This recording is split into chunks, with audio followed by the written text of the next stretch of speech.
नमस्कार बंधुरा मितास किचेने आरो एक नतून रेसिपिर संगे आपनादेर सबाइके अनेक स्वागत। आज के जेटा आमी बानाबो एकदम ही नतूनत्व एक रेसिपि रुई माछेर दम पोलाओ। এই রেসিপিটি কিন্তু খেতে ভীষণই ভালো লাগে। রেসিপিটি শেষ পর্যন্ত দেখার জন্য আপনাদের কাছে আমার অনুরোধ রইল। তাহলে চলুন রেসিপিটি শুরু করা যাক। তাহলে আজকে রুই মাছের দম পোলাও বানানোর জন্য যেটা প্রথমে লাগছে এখানে রুই মাছ। তো মাছটাকে প্রথমে কেটে পরিষ্কার করে ধুয়ে নিয়েছি, তারপরে এরকম ছোট ছোট করে পিস পিস করে নিয়েছি। এই মাছটাকে প্রথমে কিন্তু সিদ্ধ করে নিতে হবে, তার জন্য দিয়েছি পরিমাণ মতো জল। জলের মধ্যে দিলাম একটু লবণ ও দুটো কাঁচা লঙ্কা চেরা বা একটু থেঁতে করেও দিতে পারেন, আর দিয়েছি একটু গোলমরিচের গুঁড়ো। দেওয়ার পরে কিন্তু মাছগুলোকে দিয়ে দিতে হবে। তো মাছ দিয়ে দিয়েছি সব কটাকেই। তো এখানে মাছটাও সিদ্ধ হয়ে গিয়েছে, এবার নামিয়ে নিচ্ছি।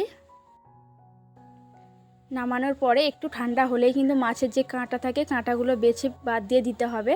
আর দিলাম এখানে 2 চামচ মতো কর্নফ্লাওয়ার, কারণ মাছটা অনেকটাই নরম হয়, কর্নফ্লাওয়ারটা দিলে বেশ একটু টাইট টাইট মতো হয়ে যায়। আর দিয়েছি 1 চামচ আদা রসুন বাটা। লবণটা কিন্তু আমি দিলাম না, কারণ সিদ্ধ করার সময় লবণটা দিয়েছিলাম, সেই জন্য আরও একটু কর্নফ্লাওয়ার দিয়েছি। দেওয়ার পরে ভাজবো বলে তেলও কিন্তু বসিয়ে দিয়েছি। এবার ছোট ছোট করে তেলের মধ্যে দিয়ে দিতে হবে।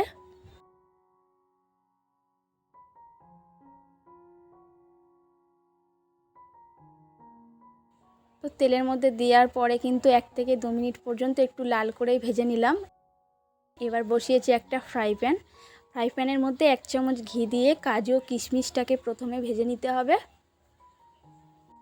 তো ভেজে নিলাম, এবার তুলে নিচ্ছি।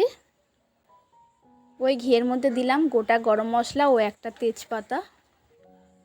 দেওয়ার পরে একটা পেঁয়াজ ও একটু আদা রসুন বাটাও দিয়ে দিয়েছি। 1/2 চামচ দিলাম হলুদ গুঁড়ো, 1/2 চামচ লঙ্কার গুঁড়ো ও 1/2 চামচ জিরে গুঁড়ো। দেওয়ার পরে আরও একটু কষিয়ে নিচ্ছি, কারণ পেঁয়াজ ও আদা রসুন বাটা যেহেতু দিয়েছি যাতে কাঁচা গন্ধ না থাকে, সেই জন্য একটু ভালোভাবে কষিয়ে নিতে হবে। দুটো কাঁচা লঙ্কাও দিয়ে দিয়েছি। মশলাটাকে আরও ভালোভাবে কষানোর জন্য বা রান্না করে নেওয়ার জন্য সামান্য একটু জল দিয়ে দিলাম। তো আরও একটু লঙ্কার গুঁড়ো আমি দিয়েছি। আপনারা যদি ঝাল কম খান তো এখানে ঝালটা একটু কম করে দিতে পারেন।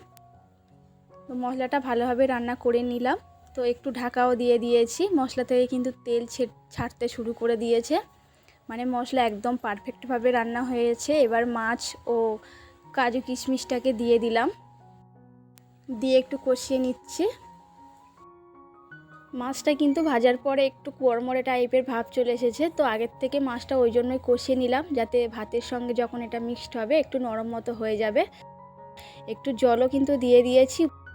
উপর থেকে দিলাম একটু গোলমরিচের গুঁড়ো, দিয়ে নাড়িয়ে চাড়িয়ে নেওয়ার পরে ভাত এখানে রান্না করে আগের থেকেই রেখে দিয়েছিলাম, সেই ভাতটা কিন্তু দিয়ে দিচ্ছি। এটা রেগুলার চাল যেটা আমরা খেয়ে থাকি। আপনারা এখানে বাসমতি চালও দিয়ে বানাতে পারেন, দেখতে আরও ভালো লাগবে, খেতেও কিন্তু ভালো লাগবে। তো হালকা হাতে একটু নাড়িয়ে চাড়িয়ে দিতে হবে। দিলাম উপর থেকে 1 চামচ মতো ঘি, দুটো কাঁচা লঙ্কা চেরা দিয়ে একটু ঢাকা দিয়ে দেব। 2 মিনিটের জন্য দমে রেখে দিয়ে গ্যাসের ফ্লেম কিন্তু অফ করে দিয়েছি। এবার এটা আমি নামিয়ে নিচ্ছি। গরম গরম খেতে কিন্তু খুবই ভালো লাগে এই রুই মাছের দম পোলাও।